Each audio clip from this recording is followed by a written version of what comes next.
Magluluto tayo ng scrambled egg with tomatoes, garlic, and onion. Yan po, nilagyan na po mantika.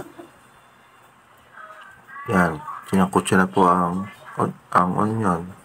Nilagyan po ng garlic. Sinakutsa rin. Nilagyan po ng tomatoes. Kamatis, sinakutsa rin po. Yan po. Nilagyan ng pepper. Paminta. Nilagyan ng sili. Optional po yan. Yung sili optional lang po. Pwede pong wala. Ano po, nilagay ng egg. Mga egg. Itlog.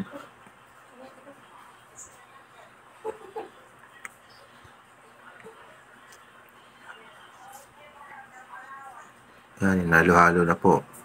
Mas gusto ko po yung ganyan na hinalo. Masarap po. Nilagay na. Kain po tayo.